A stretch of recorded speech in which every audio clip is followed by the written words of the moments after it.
This is basically the format that you're going to see when you watch your lesson videos. You're going to see me on camera and hear my voice, but primarily I want to share my screen so that you see the lesson materials. So that as I'm explaining something, you can see me as I'm highlighting, as I'm circling things, pointing things out, or even typing and showing you exactly how I'm doing the verb conjugation or forming sentences. So that's really the most important from my end. I do want to take advantage that we're doing this video, and I want to show you two things that aren't necessarily related to Spanish, but they're going to help you in this course. The first is I've included some tips for online courses. So if you haven't done online courses before, or if you have done them, I still think these are valuable because there's some things that are a little surprising.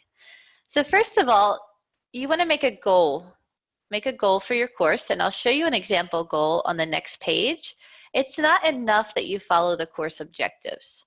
You want to make a goal that's personal to you, that's important to you, and that's really what you're going to stick to.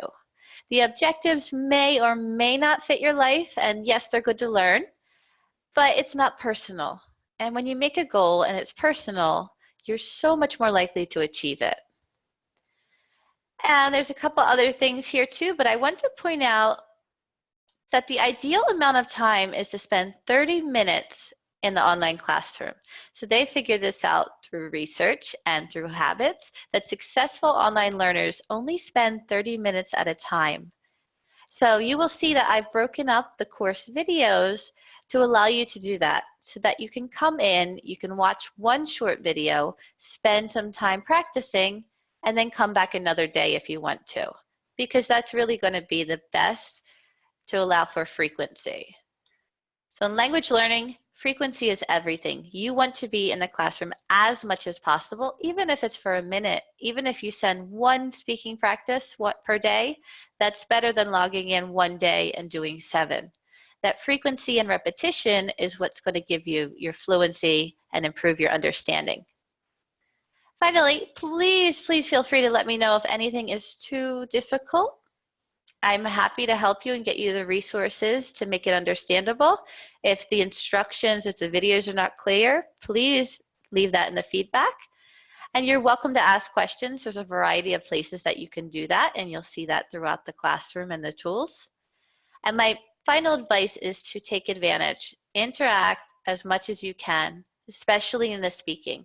You know, you have the opportunity here to be speaking with not only your classmates and your teacher, but we're going to have guest speakers, and we're going to have native speakers in our Flipgrid.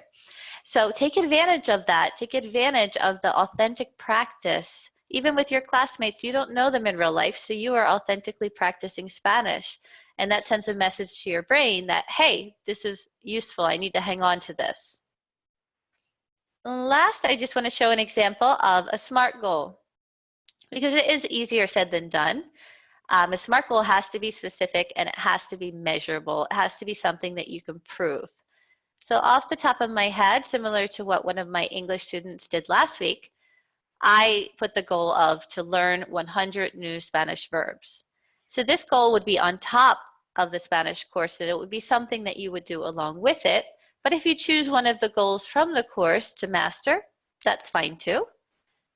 And then once you have your goal, you're able to go ahead and break up an action plan. So I'm thinking 100 new Spanish verbs. Well, that's at least a little less than 20 per week, maybe 16 or 17 in 6 weeks.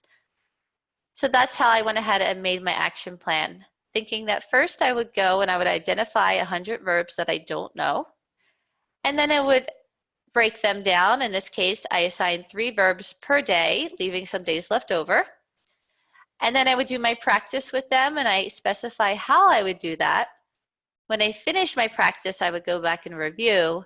And I made sure that I included how I'm going to practice and how I'm going to use this. You can see a couple times here I mentioned the speaking practices for class, that I can incorporate this into our course to make my speaking more interesting, to open myself up, and I'm getting authentic practice with the verbs that I want to learn. And then at the end, I include how I'm going to measure myself. So I'm going to take my original list and I'm going to quiz and see how many I can recall out of the 100. So I'm sure that this person, if it were a real person, would be very successful with the plan that they have. And that at the end of the course, even if they only remember 80 of 100 verbs, that's still 80 new words that they have in their vocabulary bank. So it's still a huge success.